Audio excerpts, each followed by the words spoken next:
اب یہ توجہ میری طرف رکھیے گا. اب جب حضور نے دعا مانگی، کائنات میں کوئی واقعہ ایسا آپ کو نہیں ملے گا کہ اللہ کے نبی نے دعا مانگی، سورج غروب ہو چکا تھا اور عصر کے وقت میں لٹا دیا گیا، اور پھر یہ بات یاد رکھیے گا سورج واپس نہیں گیا. کیوں؟ پہلے سورج غروب اور طلوع ہوتا تھا اللہ کے حکم سے، اب سورج کو حکم یہ ہو چکا تھا اے سورج اب میرا حکم چھوڑ دینا، میرے مصطفیٰ کے حکم کو ماننا ہے.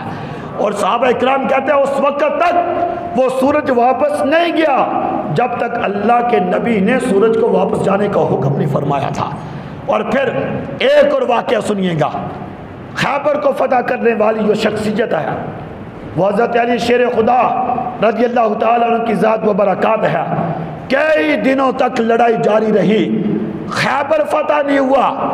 حضرت ابو بکر کی معیت کے اندر اللہ کے نبی نے ایک لشکر بھیجا، کئی دن تک لڑتے رہے لیکن خیبر فتح نہیں ہوا. حضرت عمر کی معیت کے اندر ایک لشکر گیا، خیبر فتح نہیں ہوا. یہ یہودیوں کا بہت بڑا قلعہ تھا.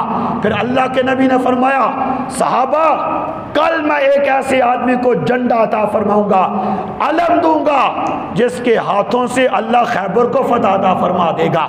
اب سارے صحابہ نا شام کو سوچ رہے تھے کہ صبح اللہ کے نبی کس کو جھنڈا دیں گے، کون وہ خوش قسمت صحابی ہے جس کے ہاتھ میں خیبر کی فتح کا جھنڈا آ جائے گا.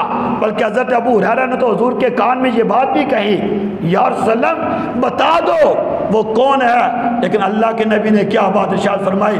فرمایا صحابہ اتنا ضرور بتا دیتا ہوں، وہ اللہ سے بھی محبت کرتا ہے، اللہ کے رسول سے بھی محبت کرتا ہے، اور اس علی کا مقام یہ ہے کہ اللہ بھی اس سے محبت کرتے ہیں، اللہ کے رسول بھی اس سے محبت فرماتے ہیں. اور جب حضور نے حضرت علی کو وہ علم دیا، فرمایا کہ جاؤ خیبر فتح کر کے آؤ.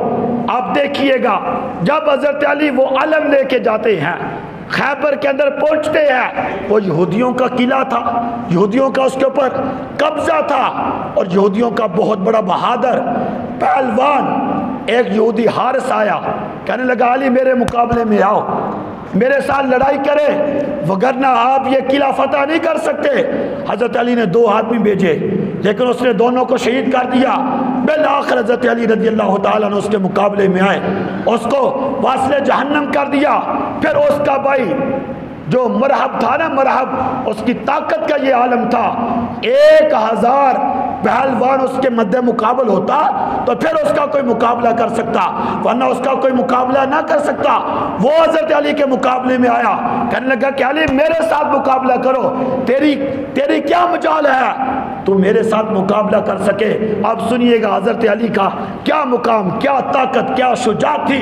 حضرت علی رضی اللہ تعالیٰ عنہ جب مرحب کے مقابلے میں آتے نا، جو 1000 پہلوان کے ساتھ لڑتا تھا، حضرت علی نے ایک تلوار کا وار کیا، اس کے سر پہ تلوار ماری، سر بھی کٹ گیا، گردن بھی کٹ گئی، جسم کے 2 ٹکڑے بھی ہو گئے.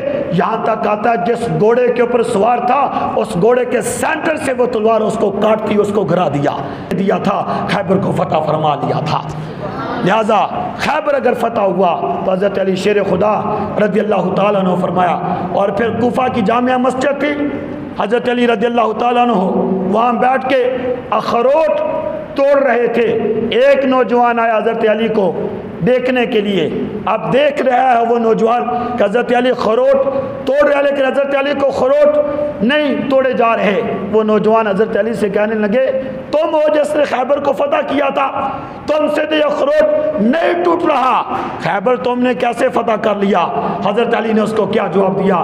فرمایا کہ سن، یہ خروٹ میں اپنی جسمانی طاقت کے ساتھ توڑ رہا ہوں، خیبر جو میں نے فتح کیا وہ ایمان کی طاقت سے فتح فرمایا تھا.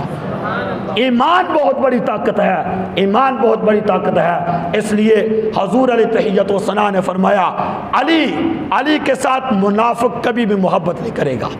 علی کے ساتھ مومن محبت کرے گا، اور منافق کا جو پہچان، جو اصول، جو ضابطہ ہے، اور آپ نے آج کے سمجھنا ہے تو وہ سمجھ لے، منافق کے سامنے علی کا نام لے، اگر اس کا دل خوش ہو جائے تو سمجھے مومن ہے، اگر دل خوش نہ ہو تو سمجھ لو کہ اس کے اندر کوئی ایسی چیز ہے۔ اور حضور نے فرمایا کہ علی قرآن کے ساتھ ہے اور قرآن علی کے ساتھ ہے۔ اور آخری وصیت، جب جامعہ مسجد دمشق کے اندر حضرت علی رضی اللہ تعالیٰ عنہ صبح کی نماز پڑھانے کے لیے آ رہے تھے، عبد الرحمن ابن ملجم جو بدبخت تھا، جو تلوار لے کے کھڑا تھا، حضرت علی رضی اللہ تعالیٰ عنہ کو شہید کر دیا گیا۔ ایک روایت کے اندر آتا ہے حضرت علی رضی اللہ تعالیٰ عنہ کو شدید بخار ہو گیا، اللہ کے نبی حضرت علی کی عادت کے لیے تشریف لے گئے۔ حضرت علی عرض کرنے لگے، یا رسول اللہ تحیت و ثنا، ہو سکتا ہے کہ مجھے اتنے بخار کی شدت کے اندر موت آ جائے۔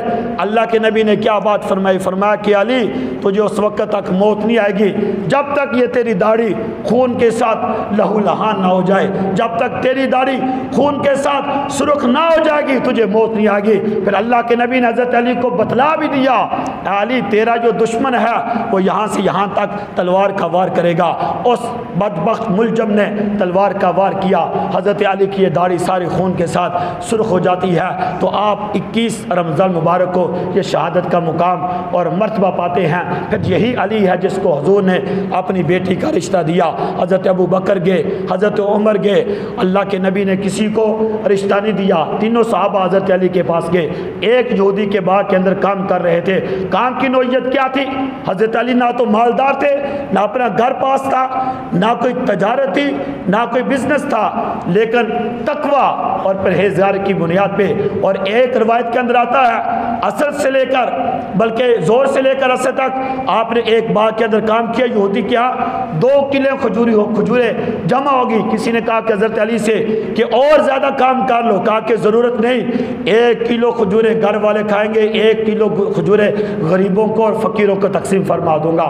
اور حضرت علی رضی اللہ تعالیٰ عنہ کے پاس یہ تینوں صحابہ گئے، فرمایا کہ تم جاؤ حضور کے پاس اور حضور سے حضور کی بیٹی کا رشتہ مانگو، آخری بات ہے۔ حضرت علی گئے، اتنے شرمیلے تھے، حضور نے حضرت علی سے پوچھا علی کیوں آئے ہو؟ نہیں بولے۔ پھر پوچھا کیوں آئے ہو؟ نہیں بولے۔ پھر آخر تیسری بار حضور نے خود فرمایا کہ علی فاطمہ کے رشتے کے لیے آئے ہو؟ عرض کی ہاں۔ فرمایا یہ تو تیرے آنے سے پہلے مجھے آسمان سے وحی آ چکی تھی کہ اپنی بیٹی فاطمہ کا رشتہ حضرت علی کے ساتھ فرما دینا۔ اس لیے وہ حضرت علی شیر خدا رضی اللہ تعالیٰ عنہ جن کا گھر بھی اپنے پاس موجود نہیں تھا، جس گھر میں رہتے تھے وہ زید بن حارثہ کا گھر تھا۔ بہرحال بزرگوں دوستو، 21 رمضان المبارک کو آپ کی شہادت کا واقعہ پیش آیا۔ کل 21 رمضان مبارک ہے، قرآن کی تلاوت کریں، ذکر و ذکار کریں، ان کی روح کو ثواب ایصال کریں۔ اللہ تعالی ہم سب کو خلفائے راشدین کی خدمات کو حاصل کرنے کے، ان پہ عمل کرنے کی توفیق عطا فرمائے۔ وما علینا